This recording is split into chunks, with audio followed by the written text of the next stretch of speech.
Hello again, Michael Fish back with your weekly look at the forecast for the weekend and into next week, and it's courtesy of Netweather.tv. Now, if you're watching last week, I very speculatively said that the computer then was hinting at a return of winter with a vengeance in a week or so's time. Well, we've now got a lot closer to that time, and indeed the computer is now firming up on it, and all the computers are firming up on it, and it does look as if it's going to get very cold for a while. During the latter part of the weekend and into next week, with some real raw winds and even some snow in places.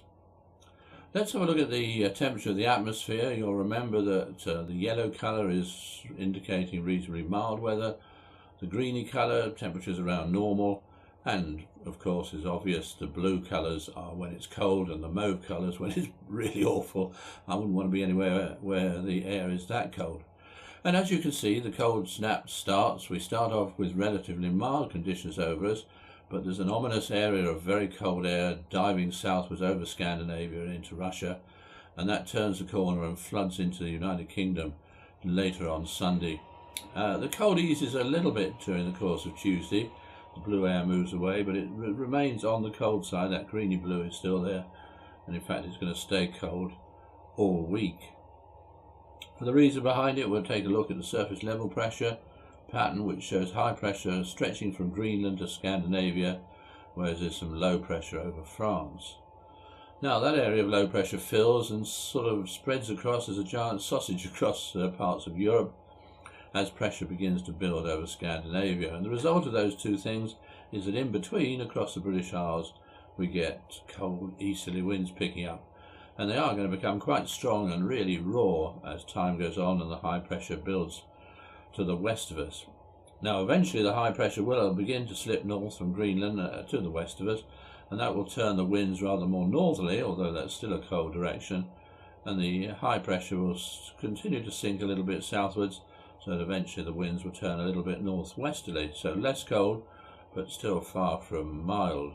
In fact, there's going to be low pressure replacing high pressure over Scandinavia, and that will continue or help the feed of coolish, coldish winds from the north or the northwest. If we have a quick glance at the jet stream, you see it's very unusual. The jet stream is well to the south of us. In fact, it's over southern Spain and North Africa, so it's hardly surprising with the jet that far away that we're going to be influenced by high pressure and fairly settled conditions, or reasonably settled at least. So then on Friday it looks as if the day is going to start mostly cloudy. There'll be some rain in many places. There'll be some fog over the hills and the coast in the south. Pretty gloomy, damp, miserable start to the day. Fairly windy too in the north. Bright though in western Scotland. Now during the day some heavy rain will break out across the southern parts of England, whereas the rain turns to snow over the Scottish mountains, where it will begin to get quite cold and feeling fairly raw as the easterly wind begins to freshen. It is still, though, going to be a mild day, or mild in the south.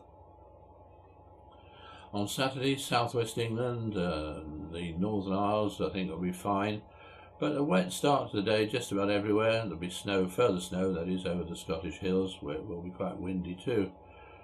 Now, the rain will ease over southern England and northern Scotland, and here it'll become brighter during the day. But at the same time, the rain will turn heavier and more persistent over parts of northern England, southern Scotland, North Wales and Northern Ireland. Now, it is going to be cold in the north, with a raw wind continuing to increase, but temperatures near to normal in the south. Well, that does mean to say it's going to be somewhat colder than of late.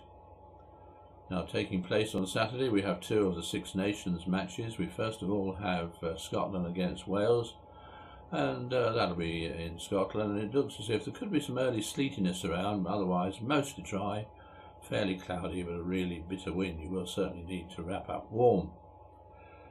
Ireland v France, 5 o'clock in the evening. Again, it looks like being cold and windy, and here there could well be some outbreaks of rain. Now on Sunday, the band of rain that's over northern England, Northern Ireland, North Wales will start to turn to snow in places as it edges southwards, with some brighter weather following along behind. And as time goes on, the winds are going to increase too, becoming increasingly raw as the cold air reaches all but the southernmost parts of England.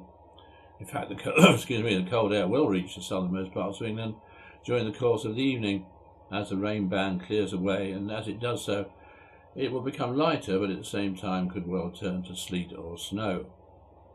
And then the other Six Nations match, England against Italy at Twickenham, again looks like being cold and windy. Could be a little bit of rain or even sleet in the air as well. Excuse me, got rain, sleet and snow in the throat today. Anyway, on Monday it looks as if the bitter wind will be well and truly set in across all parts of the country.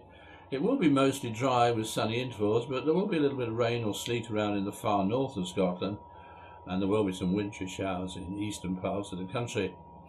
And it's going to be bitterly cold, especially in that wind, and there'll be widespread frost and ice morning and night. And some of that frost could well be severe as well. On Tuesday, some rain, sleet or snow spreading down the east coast as the winds turn a little bit more northerly. Still going to be pretty bitterly cold though, even with that northerly wind, and there'll still be a wind chill to go with it, as it will be quite strong. There will be some sunny intervals to be found, chiefly in western and southern parts of the country, and again frost and ice early and late. On Wednesday, mostly dry with sunny intervals in the west, but some further wintry showers in the east, and it's going to remain very cold with further widespread frost and ice night and morning, again. And then for Thursday and through to the latter part of the week, nothing much changes. We keep the cold weather. It's mostly dry in the west, some further wintry showers in the east, and widespread frost night and morning. Well, that's all from me for the time being. Wrap up well if you're going out this weekend or later this weekend into the beginning of Monday. They say don't cast a clout or near cast a clout till May is out. Well, we haven't even got to May yet, so let's see how long this chilly weather lasts. And I'll be back again next week to give you even more information. Have a lovely weekend. Bye for now.